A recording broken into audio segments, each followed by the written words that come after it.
جی السلام علیکم ناظرین، آپ دیکھ رہے ہیں ٹی این این نیوز اور میں ہوں آپ کا ہوسٹ چودھری وسیم ارشاد۔ ناظرین، آج ہمارے ساتھ ایک ایسی روحانی شخصیت موجود ہے کہ جو دور حاضر کے جدید ترین ماڈریٹ جو ہمارے گدی نشین کہہ لیں، ہمارے اکابرین میں سے کہہ لیں، ہمارے مدبرین میں سے کہہ لیں، یا آستانہ کے جو بھی سجادہ نشین ہیں ان میں سے کہہ لیں،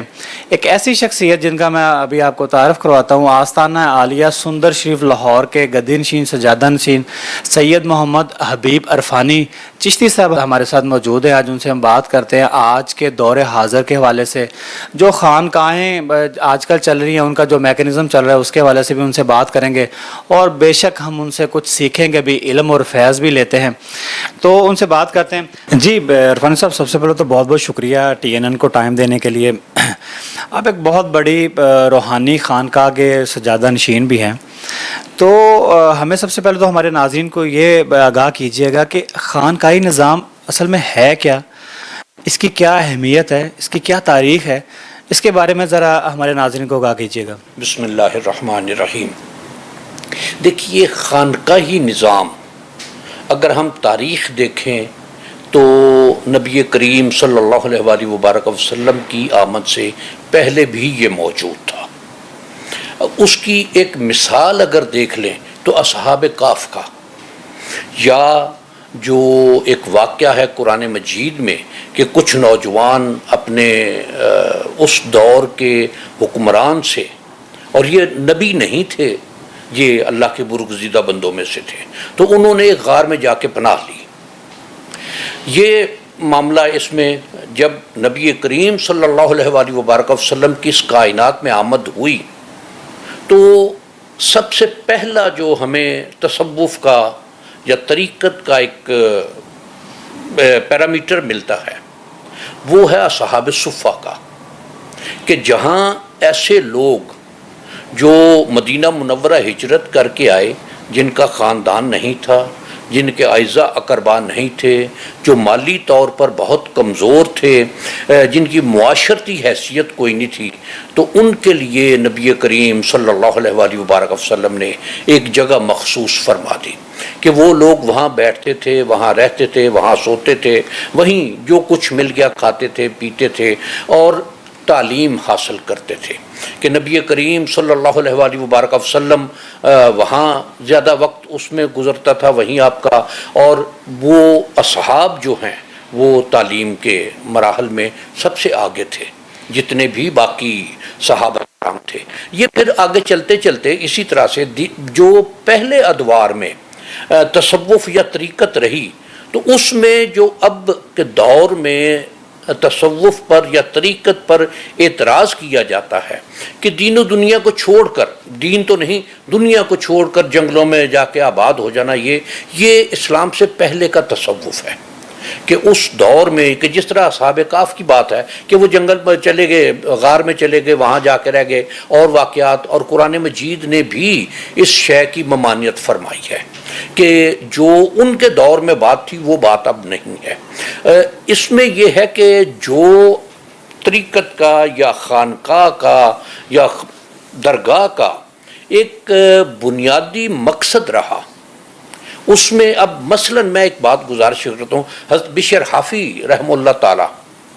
بغداد شریف میں، عراق میں، ان کی درگاہ پر ایک فقرہ لکھا ہوا ہے کہ یہاں آنے والے سے اس کا مذہب مت پوچھو،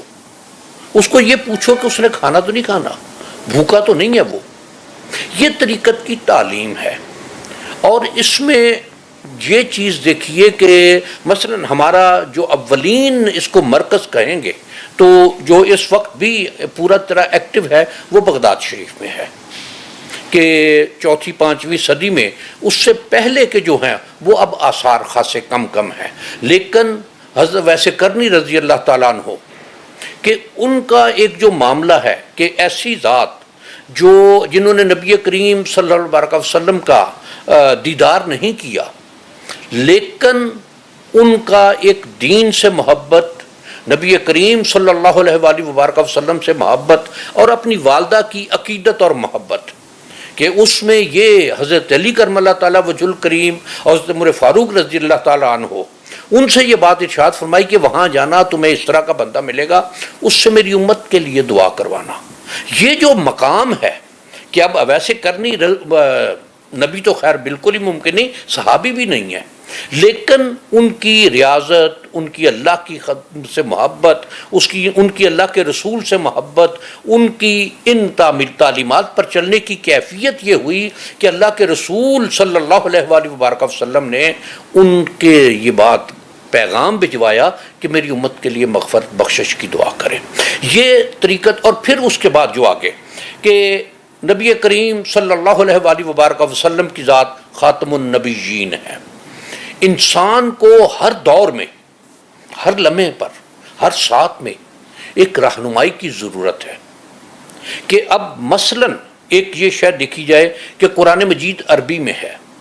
کیا عربی جاننے والوں کو بھی اس کی وضاحت، اس کی فصاحت، اس کی بلاغت، اس کے احکامات سمجھنے کی ضرورت پڑتی ہے یا نہیں؟ کہ تفاسیر جو ہیں قرآن مجید کی وہ عربی میں بھی لکھی گئی، عربی میں بھی خطبے بھی ہوتے ہیں جن میں قرآن مجید کی آیات کی وضاحت کی جاتی ہے۔ ہم لوگ جو اجمی ہیں یہ تو ان سے آگے کی شے ہیں کہ جنہیں زیادہ ضرورت ہے اس بات کی۔ پھر یہ ہوا کہ کچھ حضرات ایسے کہ جنہوں نے اپنے اللہ کی خاطر، اللہ کے رسول صلی اللہ علیہ وآلہ وبارک وسلم کی خاطر، دین کی خاطر قرآن مجید کا، دین کا علم حاصل کیا، اور پھر اس کے دین کو پھیلانے کے لیے وہ دنیا کے مختلف حصوں میں پھیلے، مختلف کونوں میں گئے، کوئی افریقہ میں گیا اور کوئی بر صغیر میں آیا، کوئی انڈونیشیا کی طرف گیا اور کوئی یورپ کی طرف گیا۔ یہ اور آج جو 1.5 ارب سے زائد مسلمان پوری دنیا میں ہمیں نظر آتے ہیں، تو اس کو دیکھا جائے تو یہ ان اللہ کے دوستوں کی ریاضت ہے جو صوفی ہیں، جنہوں نے اللہ کے دین کے لیے، اللہ کے دین کی خاطر، اس کے محبوب صلی اللہ علیہ وآلہ وبارک وسلم کی خاطر اپنے گھر بار چھوڑے، اپنے کاروبار چھوڑے، اپنے اعزا قربا چھوڑے، اپنا سب کچھ چھوڑ کے اور دین کی خاطر دور علاقوں میں نکلے۔ اور اس کو ایک چیز اور دیکھیے کہ یہ ہمارے اس دور کا جو ایک کہ مسلمانوں نے اس سب کنٹیننٹ پر تقریباً 800 سال حکومت کی ہے، اور اس سے زیادہ عرصہ یورپ پر حکومت کی ہے۔ ہمیں یہاں اب اس وقت تقریباً 80 کروڑ سے زائد مسلمان اس سب کنٹیننٹ کے ایریے میں ملتے ہیں۔ یہ اس لیے کہ یہاں ایک داتا علی حجویری ہے، ایک معین الدین چشتی ہے، ایک غوث بہاؤالحق زکریہ ملتانی ہے، بابا فرید الدین مسعود، یہ ذاتیں کہ گننا شروع کریں تو نام شاید مکمل نہ لے پائیں، اور یہ ان کی کاوشیں، ان کی دین کی خاطر عظمتیں، ان کے کام کہ مسلمان جنہوں نے کلمہ پڑھا وہ پھر مسلمان ہوئے، اور پھر اس کو دوسری طرف یورپ میں دیکھیں، اسپین میں دیکھیں تو وہاں بھی مسلمانوں نے 800 سال سے زیادہ حکومت کی۔ یعنی کہ آپ کے باتوں سے ہم یہ نتیجہ اخذ کر سکتے ہیں کہ جو خانقاہ کا نظام، اہمیت یا تاریخ ہے، یعنی کہ پہلی خانقاہ تو پھر نبی پاک صلی اللہ علیہ وسلم کی گھر مبارک سے یقیناً اور یہ تاریخ میں یہ بات ہے، یعنی تصوف کی تاریخ میں یہ کہ سب سے پہلی خانقاہ جو ہے وہ مسجد نبوی صلی اللہ علیہ وسلم کا وہ اجرا مبارک یا چبوترا، کہ جسے اصحاب صفہ کا چبوترا کہا جاتا ہے، کہ جہاں وہ صحابہ اکرام بیٹھتے تھے کہ جن کے پاس اگر دھوتی ہے تو قمیض نہیں ہے، جن کے پاس صبح کا کھانے کا ہے تو دوپہر کا پتہ نہیں ہے، جن کے پاس رات سونے کے لیے موسم کے مطابق لباس نہیں ہے، تو ان لوگوں نے جو محنتیں کی اور جو کاوشیں کی اور جو ان کو جگہ ملی، تو یہ ایک خانقاہ کا تصور وہاں سے یعنی کہ اس کا آغاز ہوا۔ ابھی آپ نے اپنے بیان میں جیسے فرمایا تصوف جو آپ فرما رہے ہیں کہ اس میں ہمارے جو اہل اسلام ہیں وہ تو ہمیں رہبانیت کا درس دیتے تھے کہ رہبانیت کی طرف آئیں، لیکن تصوف اور رہبانیت اس میں فرق کیا ہے دونوں میں؟ دیکھیے، رہبانیت جس طرح قرآن مجید میں ارشاد ہے کہ رہبانیت سے منع فرمایا گیا ہے، اور جس طرح نبی کریم صلی اللہ علیہ وآلہ وبارک وسلم کا کہ دنیا چھوڑ دینا، یہ اسلام نہیں ہے۔ دنیا میں رہنا، ایک بزرگ کا ارشاد ہے کہ دنیا میں رہو ایک بگلے کی مانند۔ بگلا پانی میں رہتا ہے، اس کے پاؤں پانی میں رہتے ہیں پر ہمیشہ خشک ہوتے ہیں اس کے۔ تو یہ مثال دی کہ دنیا میں رہنا اس طرح سے ہے، دنیا کو چھوڑنا نہیں ہے۔ اور رہبانیت یہ ہے کہ دنیا چھوڑ کے، سب کچھ چھوڑ چھاڑ کے اور جنگلوں میں چلے جانا، علیحدہ جگہ پر جا کے رہ لینا، یہ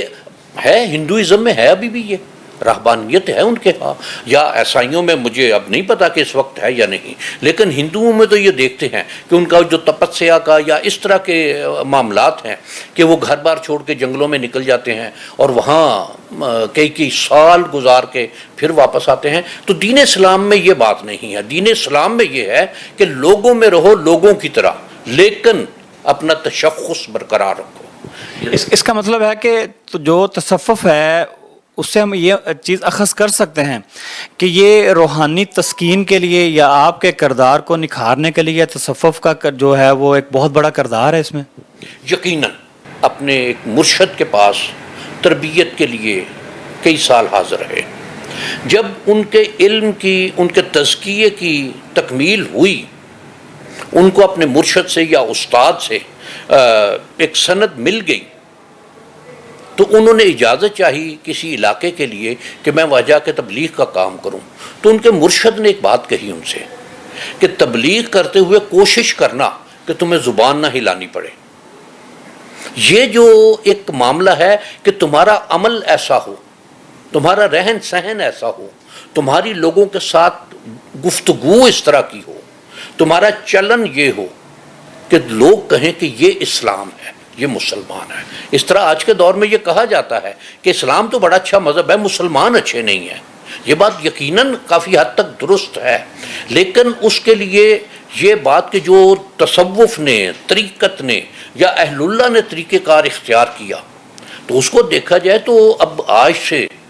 900 سال پہلے خواجہ معین الدین چشتی، ان کے بارے میں یہ کہ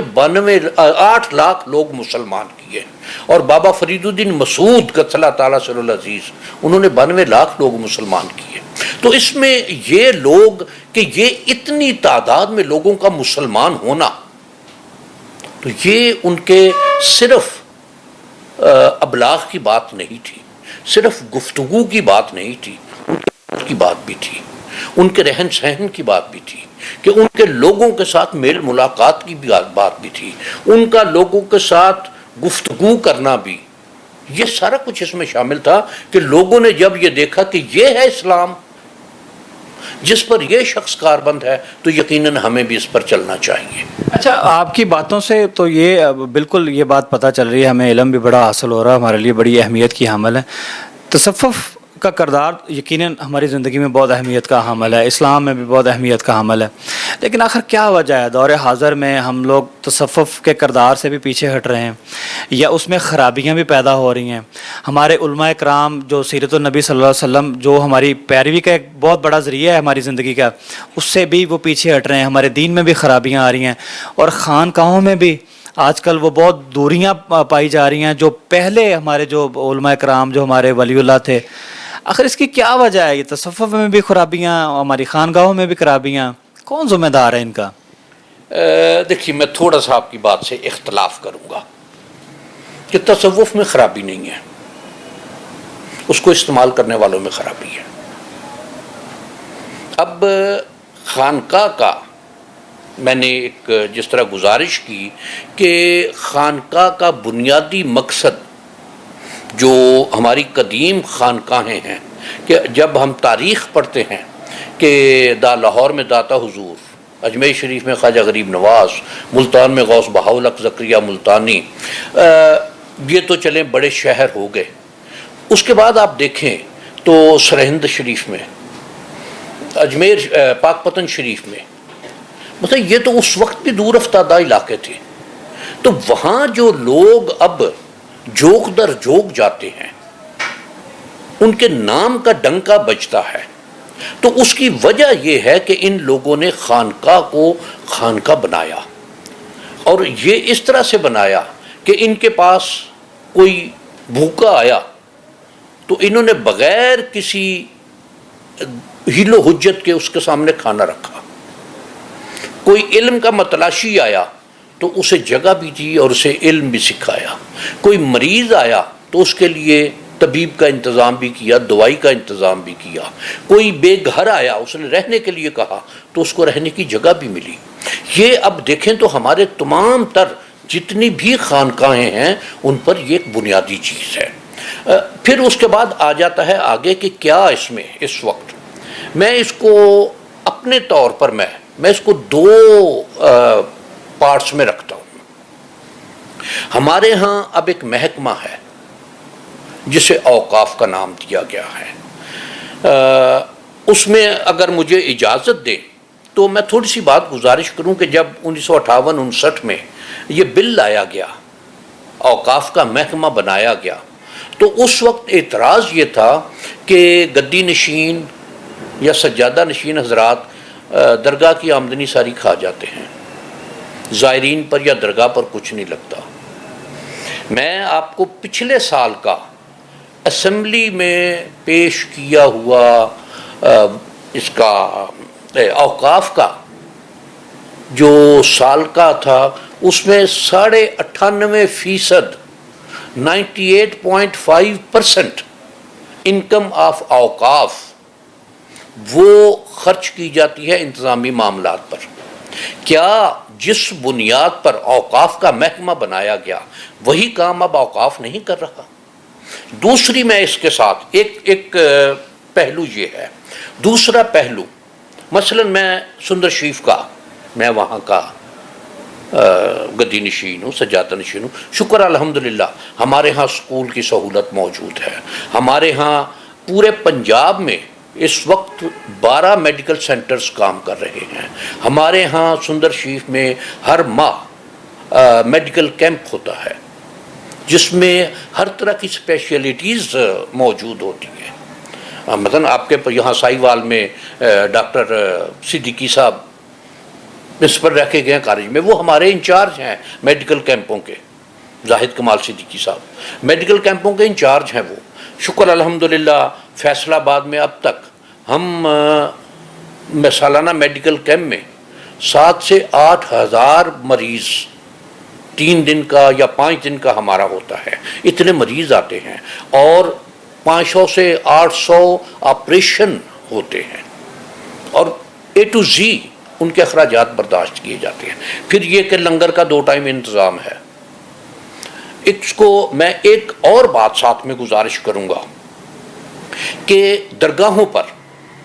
لنگر کا میرے خیال داتا صاحب میں مجھے بھی ملے گا تو میں ایک لمحے کی ہچکچاہٹ نہیں محسوس کروں گا, میں کھاؤں گا. درگاہوں پر جو درباروں پر مزاروں پر لنگر میں جو ہوتا ہے اس میں عزت نفس مجروح نہیں ہوتی. دوسری کسی جگہ کریں گے اس میں عزت نفس مجروح ہوگی. اور جو بے شک سفید پوش بھی آتے ہیں, اس میں مالدار لوگ بھی آتے ہیں, غریب لوگ بھی آتے ہیں. اب ایک شے اور کہ دھماکے جب ہوئے داتا صاحب میں 2010-11 میں, اس سے پہلے تک اس وقت تو پابندی لگا دی گئی, رات کو دربار شریف بند کر دیا جاتا ہے. لاہور سے باہر کے مزدور طبقہ جتنا تھا ان میں سے 80% داتا صاحب سے کھانا کھاتے تھے لنگر سے اور رات وہاں گزارتے تھے, اور 15 دن بعد, ہفتے بعد, مہینے بعد اپنی جو آمدن ہوئی ہوتی تھی, جو مزدوری ملی ہوتی تھی, وہ تمام تر لے کر جو کچھ اپنا ذاتی معمولی خرچہ وہ جاتے تھے. اب اس کو یہ ہے کہ یہ جو شے ہے کہ درگاہوں پر, مجھے ایک دفعہ ایک صاحب کے ساتھ اس موضوع پر بات ہوئی کہ درباروں پر سجدے ہوتے ہیں, شرک ہوتا ہے, کہ داتا صاحب پر کیا نہیں ہوتا. میں نے کہا چلو چلتے ہیں, جتنی دیر تم کہو گے بیٹھیں گے, دیکھتے ہیں کہ کتنے لوگ سجدے کرتے ہیں, کتنے لوگ شرک کرتے ہیں. میں کہا اگر تمہاری بات سچی ہوئی میں تمہارے ساتھ ہوں. وہ نہیں آیا. اب اپنا ایک کنسیپٹ بنا کے اب جھکنا ہمارے ہاں یہ تکریم دینے کے معنی میں ہے کہ کوئی بڑا ہمارے سامنے آتا ہے, دادا پردادا, تو ایک ہمارے ہاں ایک رسم ہے کہ تھوڑا سا جھک کے اس کو سلام کرتے ہیں, سینے پر ہاتھ رکھ کے. تو یہ درگاہوں پر جا کر اور اس کو جو وہاں جا کے دعا مانگنا ہے یا ایک یہ اس کے اعتقاد رکھنا ہے، تو قرآن مجید میں ایک شے دیکھیے کہ حضرت مریم سلام اللہ علیہا کہ ان کی والدہ نے انہیں اپنے اللہ کی بارگاہ میں نظر پیش کیا،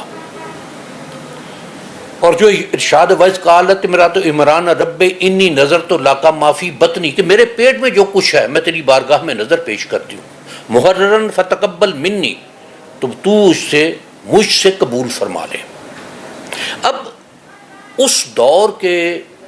جو رسوم تھے، رواج تھے، اس کے مطابق کہ جس خاتون کے ہاں صرف بیٹیاں پیدا ہوتی تھیں، ان کے وہ یہ تھا کہ اپنی ایک اولاد کو اپنی عبادت گاہ کے لیے، مسجد کہہ لیجیے اس کو وہ پیدائش سے پہلے ڈونیٹ کر دیتے تھے، نظر مان لیتے تھے کہ یہ بچہ جو یہ عبادت گاہ کی خدمت کے لیے یہ وقف ہوگا۔ اب اور وہ ہوتا یہی تھا کہ بیٹا ہی پیدا ہوتا تھا۔ یہ جب بیٹی پیدا ہوئی ہے تو پھر پورا واقعہ قرآن مجید میں موجود ہے کہ اللہ تعالیٰ کے ہاں سے ان کا، اور ان کی والدہ نے کہا کہ میں تیری پناہ میں دیتی ہوں شیطان مردود سے۔ اب اس میں روایات میں یہ بات بھی ہے کہ حضرت زکریا علیہ السلام آپ کے خالو تھے، ان کی کفالت میں یہ آئیں، اور ایک موقع پر حضرت زکریا علیہ السلام حضرت مریم سلام اللہ علیہا کے حجرے میں داخل ہوئے اور بے موسم کے پھل دیکھے، تو یہ کالا یا مریم انا لک ھذا۔ کیونکہ باتیں آپ کی بڑی گہری ہیں اور بڑا من کر رہا ہے کہ اس کو سنتے جائیں کیونکہ ہمارے پاس ٹائم کی کمی ہوتی ہے۔ آپ کی باتوں سے ایک تو اوقاف کا آپ نے ذکر کیا کہ اوقاف پہ تو بہت سارے سوالات ہیں جو ہم کر سکتے ہیں اس کے اوپر، اور آپ نے جو سجدوں کی بات کی وہ ایک علیحدہ ٹاپک ہے، بڑی لمبی ڈبیٹ چلی جاتی ہے، شرک بدعت کہاں پہ ختم ہوتی ہے، کرپشن کے عناصر تو ویسے بھی۔ اس سے پہلے کہ میں آپ سے سوال کروں ناظرین، میں آپ کے لیے ایک جو چیز ہے وہ میں آپ کو بتاتا چلوں کہ حبیب عرفانی صاحب نہ صرف ایک سجادہ نشین ہیں بلکہ ایک پی ایچ ڈی اسکالر بھی ہیں اور ایک ملٹی ڈائمنشن جو شخصیت ہیں۔ یہ پاکستان تحریک انصاف کے مذہبی ونگ کے صدر بھی ہیں، اور اس سے بڑھ کے داتا گنج بخش حجویری کا جو دربار شریف ہے ان کی جو نظریاتی کونسل ہے ان کے بھی یہ ممبر ہیں، اور جو ان کی ورکنگ کمیٹی ہے ان کے بھی یہ ممبر ہیں۔ تو ان کے بارے میں ہم یہ کہہ سکتے ہیں یہ کہ آل راؤنڈر شخصیت ہیں، یعنی کہ یہ مذہبی بھی ہیں، یہ سماجی بھی ہیں، یہ صحافتی بھی ہیں، اور یہ ایک بزنس مین بھی ہیں اور سیاسی شخصیت بھی ہیں۔ سیاست پہ بھی ان سے بات کریں گے، لیکن اس سے پہلے جو اوقاف کی آپ نے سر بات کی عرفان صاحب، اس میں تھوڑا سا بتا دیں۔ کرپشن ہر جگہ پہ آج کل ہوتی ہے، تو بڑی ایک پرسیپشن ہے درباروں کے بارے میں بھی۔ جب سے یہ جعلی پیری مریدی کا سلسلہ شروع ہوا ہے تو لوگ یہاں پہ بہت پرسیپشن یہ لیتے ہیں کہ آج کل یہ بھی ایک بزنس بن گیا ہے، جبکہ جو اصل علماء کرام ہیں، جو اصل خانقاہ کے خدمت گزار ہیں، جو اصل اسلام کے پیروکار ہیں، وہ لوگ کچھ پیچھے ہو گئے ہیں۔ سیاسی پیر صاحب آگے آ گئے ہیں، یا دکھاوے والے پیر صاحب، پیسے والے پیر صاحب، شرک بدعت والے پیر صاحب آگے آ گئے ہیں۔ ان کی روک تھام کے لیے جو آپ جیسے ماڈریٹ، آپ تو بھی بڑے ماشاءاللہ عالم فاضل ہیں اور بڑا علم رکھتے ہیں، آپ جیسا ماڈریٹ بندہ آج کے دور میں جو یہ چیزیں ہمارے معاشرے میں ہو رہی ہیں، اس کی روک تھام کے لیے آپ کیا سدباب کر سکتے ہیں؟ دیکھیے، اس کے لیے ایک پہلی بات ہے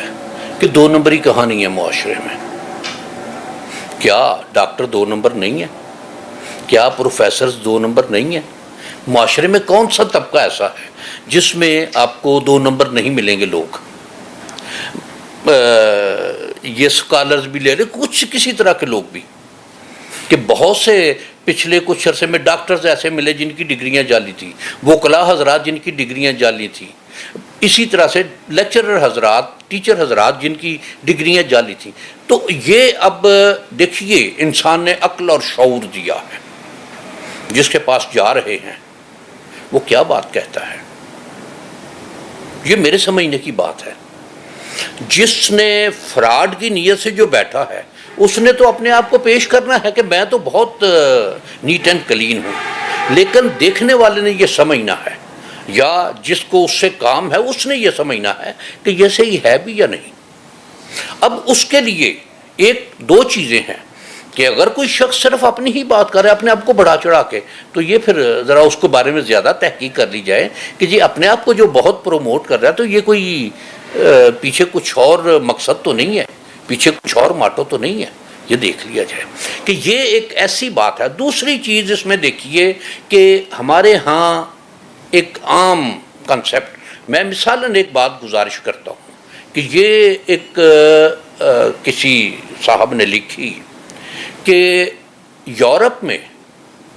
اینٹی ڈپریسنٹ استعمال ہوتی ہیں اور وہ اسی طرح سے استعمال ہوتی ہیں جس طرح ہمارے ہاں پین کلر استعمال ہوتی ہیں، اور اس کا یہ تھا کہ ہمارے یہاں اتنی اینٹی ڈپریسنٹ نہیں استعمال ہوتی۔ اس کی وجہ اس نے یہ دی کہ یہ مزارات، کہ ایک شخص پریشان حال ہے، وہ گیا ہے، اس نے اس مقام پر جا کر دعا مانگی، اپنے اللہ کے حضور گزارش پیش کی اور مطمئن ہو کے واپس آ گیا، اس کا وہ ڈپریشن جو تھا وہ ختم ہو گیا۔ یہ چیزیں اس میں کہ کیا کسی جگہ جا کے قلب کو طمانینت ملتی ہے، سکون ملتا ہے یا مزید بڑھ جاتا ہے؟ یہ جو قلب کا سکون ہے، میں ایک بات گزارش کروں کہ حضرت خواجہ فخر الدین فخر جہاں دہلوی قدس اللہ تعالیٰ سرور سے کسی نے پوچھا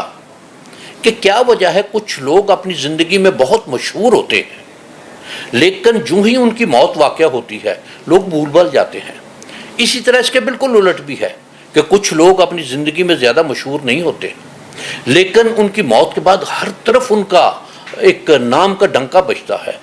اب ایک شاید دیکھیں کہ داتا حضور کا 978واں عرس اس دفعہ گزرا ہے، یعنی تقریباً 1000 سال سے زیادہ ان کی یہاں زندگی، کیا پوری دنیا میں ان کے چاہنے والے موجود نہیں ہیں؟ ہر انسان اس سے پوچھا جائے تو دادا پردادا تک نام یاد ہوتے ہیں، اس کے بعد اگر کسی کو ضرورت پڑے تو دیکھنا پڑتا ہے۔ تو سر ہمارے کیونکہ ٹائم کی بہت قلت ہے، آپ کی باتیں بہت، وہ تو